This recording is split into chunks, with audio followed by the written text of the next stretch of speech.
iyadoo lagu guda jiro dabayaaqadii bisha barakeysanada Ramadaan ayaa waxa si weyn looga dareemayaa magaalada Burco ee xarunta gobolka Togdheer u diyaar garowga munaasabada Ciidul Fidriga waxaana si weyn suuqyada magaalada Burco uga socda xawliga kala iibsiga dharka loogu talagalay munaasabada Ciidul Fidriga maranu saaka booqanay qaar kamid ah ganacsatada ku dhaqan magaalada Burco ee ka ganacsata dharka noocyadooda kala duwan ayaa waxa ay faahfaahin ka bixiyeen sida u socdaan kala iibsiga dharka munaasabada Ciidka sidoo kalena waxaan iyaguna halkaasi kula kulanay qaar kamid ah dadkii iibsanayay dharka munaasabada Ciidul Fidriga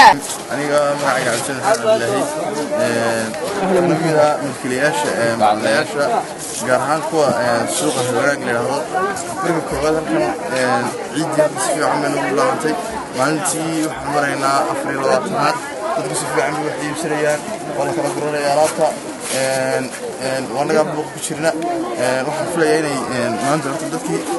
sanadkan alaabtu inay qaali ahayd sababtoo ah alaabtii Yaman nagu iibsatay ayaa oga hakad galay dagaalkii ka dhacay Yaman daraadii waxa weeye tobankii dambe ee bisha Ramadaan xamaasada suuqa aad bay u kacsan tahay walow safaradii badnaayee wadamada nagu iman jiray badankoodu waddankii Yaman iyo waxaas yaani waxba ka imanaynin ما شاء الله سفي عم بروح لي بسنية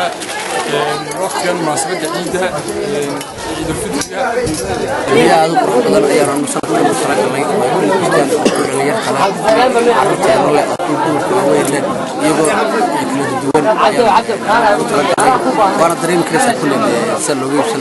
صدق وجهه ما شاء حاسس إنه حسوا شيء قيمة في كل يوم مش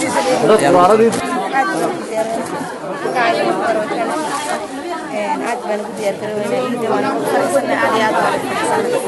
ولا واحد يدور حماس بدي